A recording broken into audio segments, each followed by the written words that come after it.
காலைதோறும் புதியவை பின்னிட்டு பாராதே. மார்ச் 5. அவன் மனைவியோ பின்னிட்டு பார்த்து ஒப்புத்தூணானாள். ஆதியாகமம் 19:26. அமெரிக்க தேசத்திலே ஆத்தும பாரமுள்ள திருச்சபை ஒன்றிலிருந்து ஆப்பிரிக்காவிற்கு ஒருவர் மிஷனரியாக அனுப்பப்பட்டார்.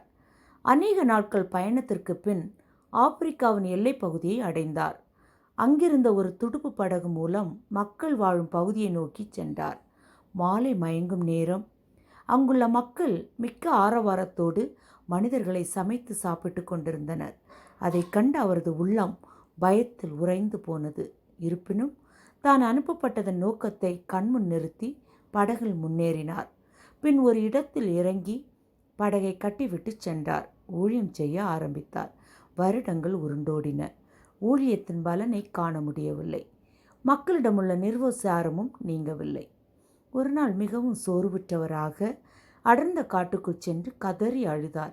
ஆண்டவரே, நான் தியாகத்தோடு தானே இங்கே வந்தேன். ஜெபத்தில் போராடித்தானே ஆத்துமாக்களை சந்திக்கிறேன். ஏன் கனியை காண முடியவில்லை என கதறினார்.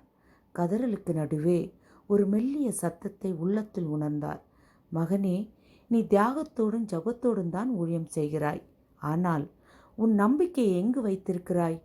உயிருக்கு ஆபத்து வந்தால் தப்பித்து விடலாம் என கரையில் கட்டியுள்ள படகின் மீதா அல்லது என் மீதா என ஆண்டவர் கேட்டதை உணர்ந்தார். அந்த ஊழியர் இதை கேட்டவுடன் உள்ளத்தில் தொடப்பட்டவராய் நேராக சென்று படகு கட்டப்பட்டிருந்த கயிற்றை அறுத்து விட்டார். படகு தண்ணீரில் மிதந்து எங்கோ சென்று விட்டது. அதன் பின் ஆவியில் அனலடைந்தவராய் உற்சாகமாய் மக்களை சந்தித்தார். தேவன் ஆத்துமாக்களை கொள்ளை பொருளாய் அவருக்கு கொடுத்தார்.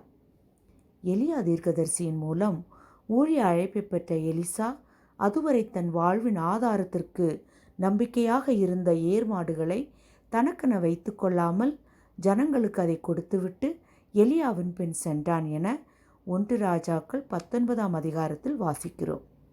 கலப்பையின் மேல் தன் கையை வைத்து பின்னிட்டு பார்க்கிற எவனும் தேவனுடைய ராஜ்யத்திற்கு தகுதி உள்ளவன் அல்ல என்றார் இயேசு. லூக்கா 9:62. நாமும் தேவனுடைய ஊழியத்திற்கென்று நம்மை ஒப்பு கொடுத்து சோர்வுகள் வரும்போது பின்னிட்டு திரும்பாதபடி தேவன் மேல் நம்பிக்கையாய் இருப்போம்.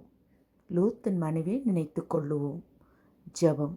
அன்பின் தேவனே, எந்த சூழ்நிலையிலும் நாங்கள் உம்மில் நம்பிக்கையாய் இருக்க உதவி செய்யும். ஆமென்.